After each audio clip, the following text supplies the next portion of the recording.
Okay, so I just got through yesterday watching a video from Naruto explaining. Basically, he kind of a little bit in a roundabout way co-signed on a lot of stuff I said in my last chapter review about Amato and expanding a little bit more on it from going back and reading other chapters. So it's about time we had that hard conversation of, is Naruto Uzumaki the worst Hokage ever? Let's get to it.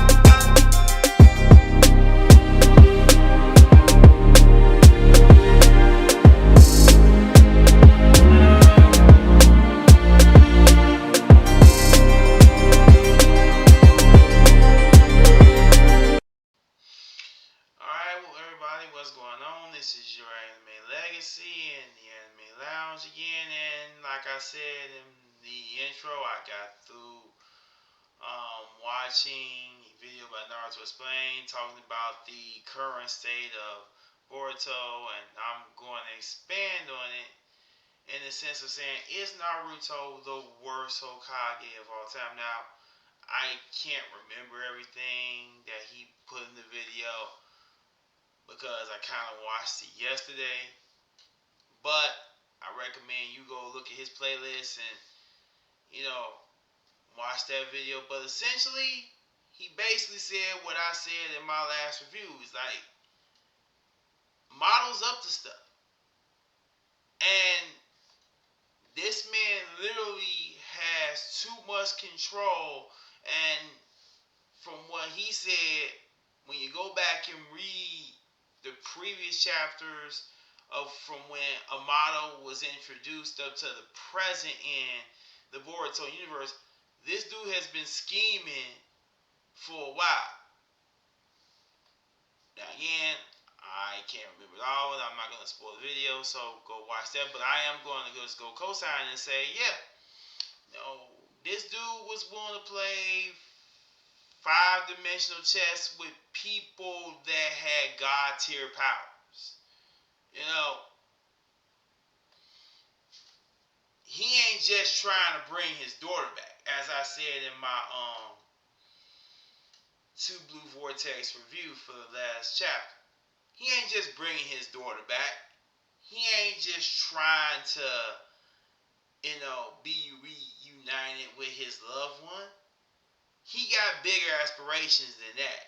Nobody goes through all of this just for, I want my daughter back. And even if he does, the means by which he's going to try to get her back, it's probably going to backfire in his face like everything's backfiring in the face of Cole right now. So, this brings us back to Naruto and the question of, is he the worst Hokage ever? Now, for me, the answer to that question has to be yes and no. Yes, when you look at all the facts, and no, simply because of what I said in my chapter 77 review of Boruto Naruto Next Generations, which is that Naruto's greatest weakness ended up being his downfall. And his greatest weakness was the Scarf Genjutsu. It's always been the Scarf Genjutsu. because the scarf genjutsu is what it took for Naruto to understand the intimacy of relationships. Like, case in point, with Amato, Boruto had just been brought back from the dead when he told Naruto the story about his daughter. So when you see your child dead in your arms, and then all of a sudden miraculously they come back to life, you gonna feel some kind of way when someone tells you that they're doing all this to bring their daughter back to life. Now, again, this could all be cap, but in that moment, you know, this led Naruto to make the decisions that he made.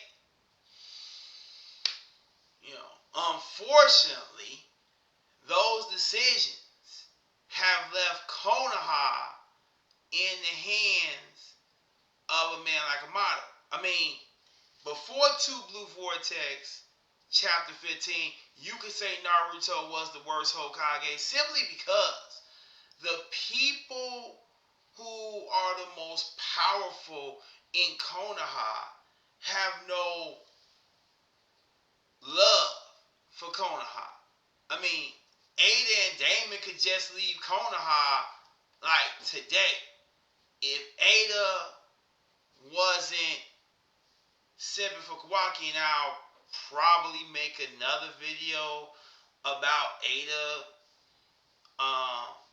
soon, because I kind of want to clear up some things and really get into a discussion about Ada, because I'm tired. I really want to mostly talk about the treaty that she made with Boruto and how that's going to affect her character going forward. So look out for that video. But as far as just her with all this, who's to say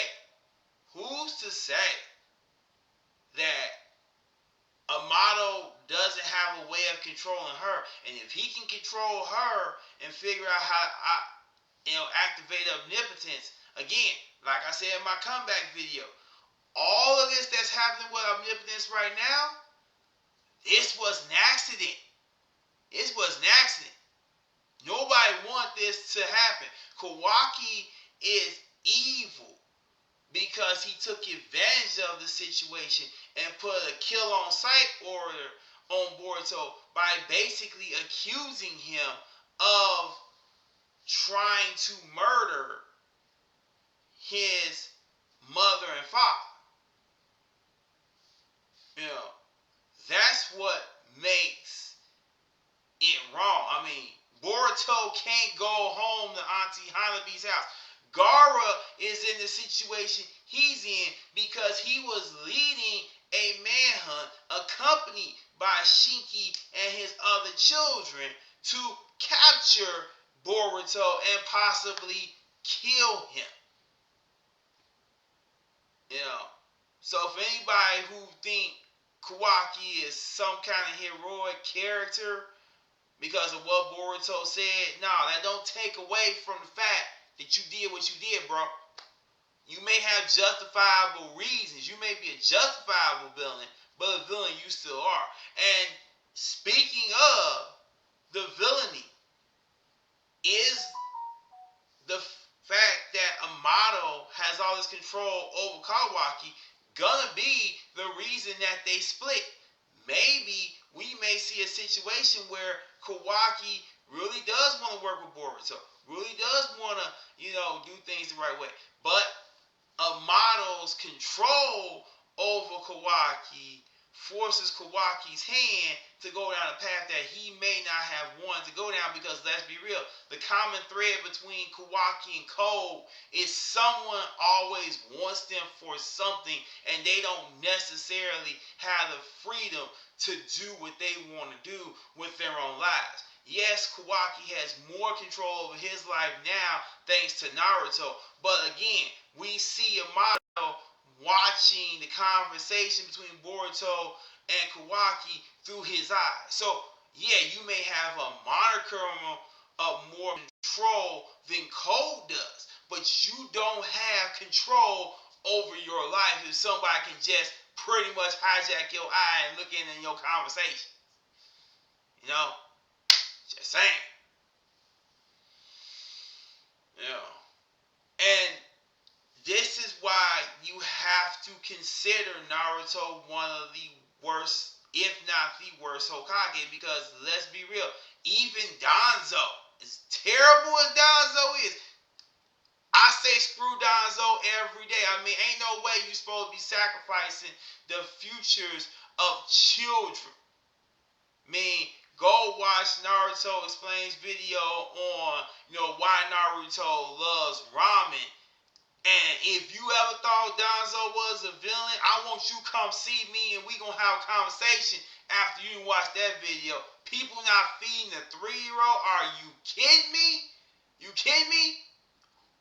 I mean, the streets is cold, but the streets ain't that cold, bro. Streets ain't that cold, bro. Man. So, even he didn't leave the village in the hands of somebody like Amato, who has no concern for whether the village, survives or not. I mean, yeah, he didn't want things to go down the way they went down. Obviously, he wanted to be large and in charge, but, the village, was going to be put in the hands of Kakashi after the Kage summoned Arc and Danzo doing what he did and then comes up dead, and eventually reverted back to Tsunade, who eventually, after the 4th Great Ninja War, gave the title of Hokage to Kakashi.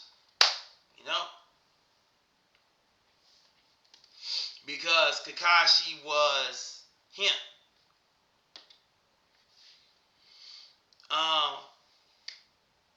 And yeah, it's like, you can't leave the village in the hands of people who don't care about it. And again, in the hands of someone like Amato, who to this day, we don't know his plans, and we have to start looking at him as maybe he's going to be one of, if not the final boss we're going to have to deal with in the Boruto pantheon. Because he's just, like I said in my review, too much control. Too much control. Too much power. Too many plans. Just too much. But that's all I got for this one. If you like anything you heard, please like and subscribe to the channel. Again, my Ari Finetta Live will probably be up between Monday and Tuesday. So be on the lookout for that, and I'll catch you in the next one.